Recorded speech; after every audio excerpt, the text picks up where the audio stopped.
तेरी हिटलरशाही नहीं चलेगी, नहीं चलेगी। ગુજરાતમાં તો દારૂબંધી છે. આપણે જ્યારે આવું કહીએ અને પછી એવા સમાચાર આપીએ કે ટ્રક ભરીને દારૂ પકડાયો, કે પછી એવા સમાચાર આપીએ કે બુટલેગર સામે લોકો પડ્યા અને પછી બબાલ થઈ, તો આપણને પણ એવું થાય કે દારૂબંધી છે અને છતાં આવું થઈ રહ્યું છે.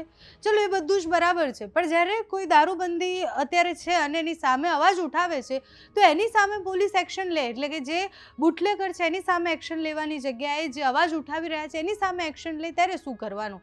જ્યારે ખાખી જ એ બુટલેગરને બચાવવા માટે કે કોઈને બચાવવા માટે કે પોતાની આબરૂ બચાવવા માટે સામાન્ય જનતા પર કેસ કરી નાખે કે જે એ ઉજાગર કરે છે અવાજ, ત્યારે બહુ બધા પ્રશ્ન એ કાયદા વ્યવસ્થા અને ન્યાયની નીતિ પર થતા હોય છે. ખીમરાણી ગામનો એક વિડીયો સોશિયલ મીડિયા પર ખૂબ વાયરલ થયો. જામનગરનો વિડીયો હતો. એમાં એક યુવક એ દારૂ ભરેલી જે ટ્રક હોય એ બતાવતો હતો અને કહેતો હતો કે આમાં રોજ દારૂ આ ગામમાં આવે છે. એના પછી વિડીયો વાયરલ થયા પછી પોલીસે કાર્યવાહી કરી, પણ કોની સામે કાર્યવાહી કરી? તો એ જે યુવક હતો એની સામે જ કાર્યવાહી કરી. દેવરાજ ગોહિલ એનું નામ છે અને યુવક સામે કાર્યવાહી થઈ. એના પછી ગામના લોકો ખૂબ આક્રોશિત થયા કે એક તો ખુલ્લેઆમ દારૂ વેચાય છે, અમે પોલીસને કીધું, પોલીસે સાંભળ્યું નહીં, પછી કોઈ યુવક દારૂ બંધી સામે અવાજ ઉઠાવી રહ્યો છે અને જે કહી રહ્યો છે કે આવી જગ્યાએ આ રીતના દારૂ વેચાય છે, બુટલેગર આવી રીતના દારૂ વેચે છે, તો એની સામે કેમ ફરિયાદ થાય છે? ગામના લોકો ભેગા થાય છે અને પછી કલેક્ટરને આવેદન પત્ર આપવા માટે પહોંચે છે.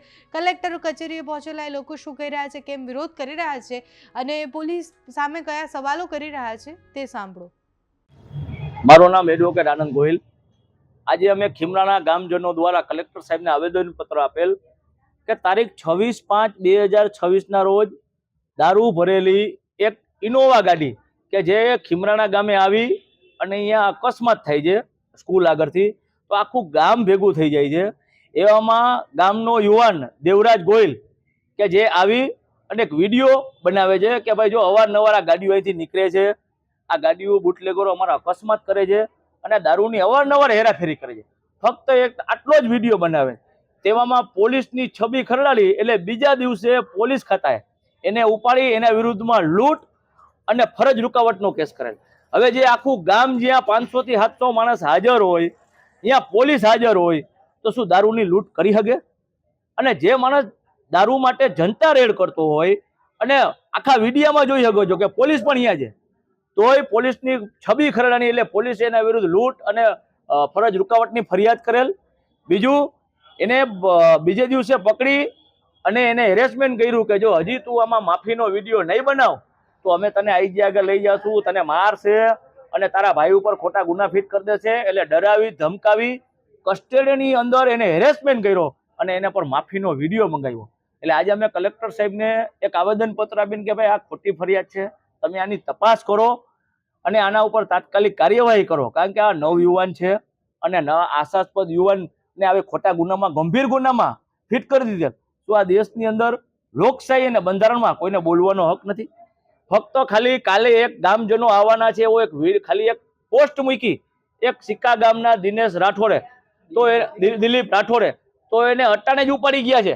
હજી એનું ક્યાં ઉપાડી ગયા છે, શું કરશે, શું મારશે, હજી એને કાંઈ ખબર નથી. તો લોકશાહી દેશની અંદર, બંધારણની અંદર કોઈને પોસ્ટ મૂકવાનો કે કોઈને રજૂઆત કરવાનો શું કોઈને હક નથી આ દેશની અંદર? આ દેશના કોઈ નાગરિકો નથી અમે? એટલે અમે વિનંતી કરવા આવ્યા છીએ કલેક્ટર સાહેબને અને સરકારને કે અમને દબાવવાની અને કચરા અમને કોશિશ ન કરો, નહીતર હવે અમે આના કરતા પણ ઉગ્ર આંદોલન કરશું.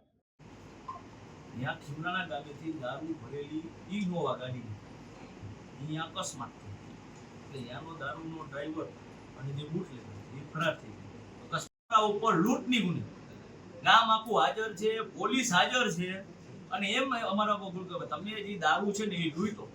હવે ગામની હાજર પોલીસ અહીંયા આવી ગઈ છે, અમે પોલીસને ફોન કર્યો, અકસ્માત થયો છે ને આખું દારૂ ભરેલું છે, પોલીસની હાજરી હોય, આખું ગામ હાજર હોય અને એની અંદર અમે અહીંયા દારૂની લૂંટ કરી શકીએ? એક પણ પોલીસને આમાં અડ્યા. રાઠોડે ખાલી એટલું એક વાયરલ પોસ્ટ કર્યો કે ભાઈ સવારે ગામજનો દ્વારા રજૂઆત કરવાની, તો દિલીપ રાઠોડને અટાણે ઉપાડીને આઈજી આગળ લઈ જાય, એટલે હું એને મારવાના છે?